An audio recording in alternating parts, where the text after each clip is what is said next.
आज आपण आपल्या बिराजदार किचन मध्ये मोमोजची रेसिपी पाहणार आहोत।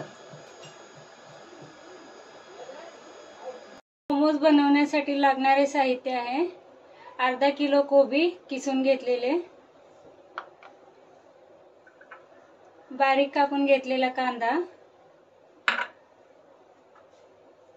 किसून घेतलेले एक गाजर,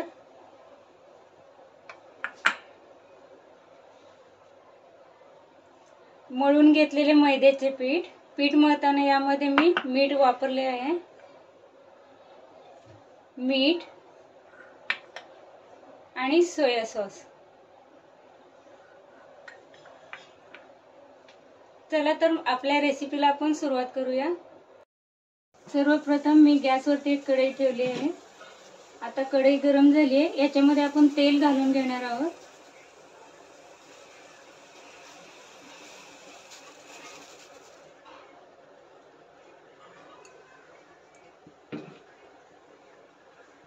तेल व्यवस्थित गरम झाल्यानंतर याच्यामध्ये किसलेला गाजर घालायचा आहे।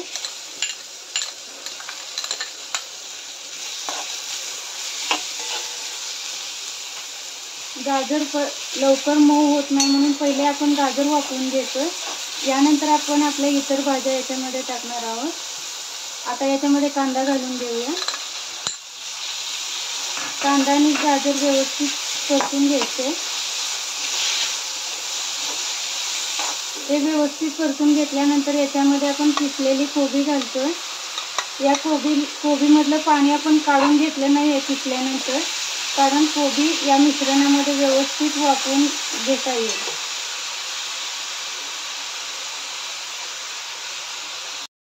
तुम्ही बघू शकता आपल्या भाज्या एकदम मस्त वाफल्या आहेत। कोबीमध्ये जे पाण्याचं प्रमाण असतं त्यामुळे यातील सर्व भाज्या व्यवस्थित शिजल्या जातात आणि आपलं जे स्टफिंग आहे ते एकदम छान असं तयार होतं। मी इथे हे मोमोज माझ्या मुलासाठी बनवते, त्यामुळे मी इथे मिरचीचा वापर केला नाही, पण तुम्हाला जर एकदम असे स्पायसी मोमोज हवे असतील तर तुम्ही इथे मिरचीचा वापर करू शकता। आता याच्यामध्ये मी सोया सॉस टाकत आहे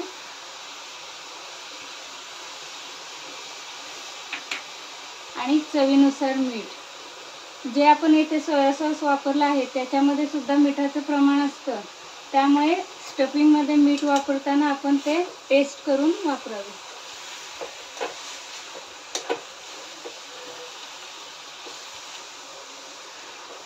पहा आपले जे स्टफिंग आहे ते एकदम मस्त असे तयार झाले आहे।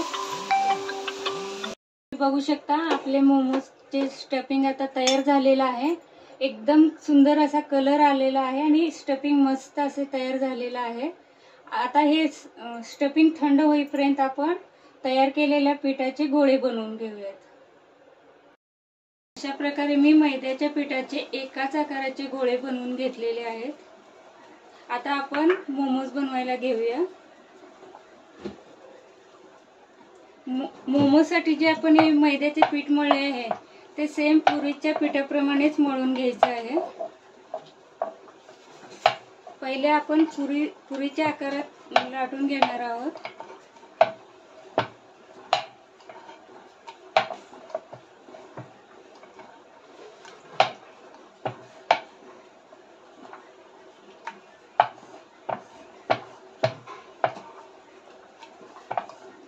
ही पुरी सर्व बाजूनी सारख्याच आकारात लाटून घ्यायची।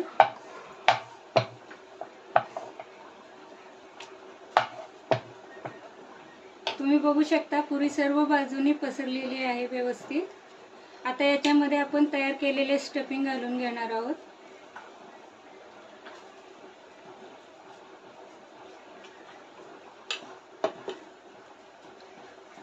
आता याला आपण पुरीच्या आकाराच्या प्रमाणामध्ये तुम्ही स्टफिंगचे प्रमाणही कमी जास्त करू शकता। आता तुम्ही लक्ष द्यायचंय की मोमोजला आपण कसा आकार देतोय। आपण उकडीचे मोदक बनवतो त्याच प्रकारे याला सुद्धा आपण आकार देणार आहोत।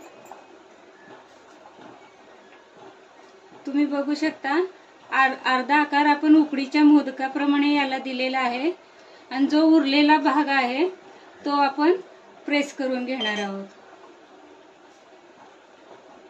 अशा पद्धतीने तुम्ही मोमोज बनवू शकता।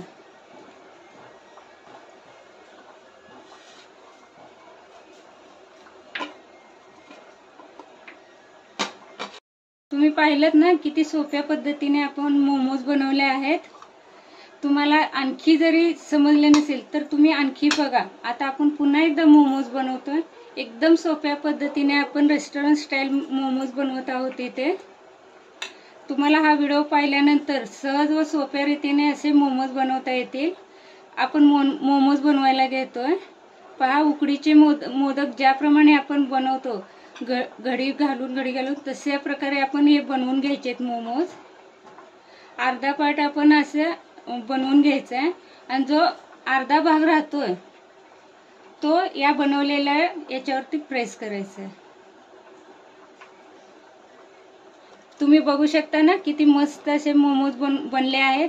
तुम्ही सुद्धा नक्की घरी ट्राय करा। असेच आपण इतर मोमोजही बनवून घेतोय। आता आपण आपले मोमोज तळून घेऊया। मी एका कढईमध्ये तेल गरम करून अशा प्रकारे मी सर्व मोमोज बनवून घेतलेले आहे। आता आपण हे तेलामध्ये तळून घेणार आहोत। मी गॅसवरती तेल गरम करण्यासाठी ठेवलेले आहे। जर तुम्हाला तळलेले मोमोज खायचे नसतील तर तुम्ही स्टीम करून सुद्धा खाऊ शकता। आपण येथे तळलेले मोमोज बनवत आहोत।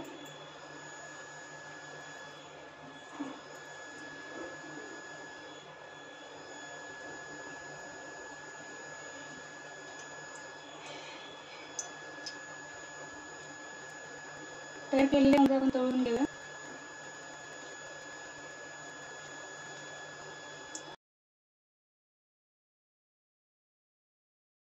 आपल्याला हे मोमोज छान दोन्ही भाजून घ्यायचे। तुमची मुलं हट्ट करतात ना घरी काहीतरी नवीन बनवण्यासाठी किंवा काहीतरी बनवण्यासाठी तुम्ही अशा काही मोमोज बनवले तर ते घरी सुद्धा होते। सर्वांना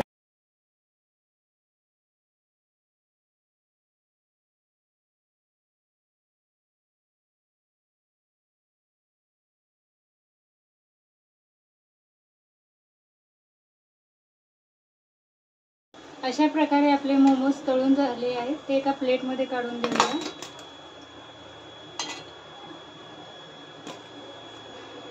तुम्ही बघू शकता आपल्या मोमोजला छान असा गोल्डन कलर आलेला आहे।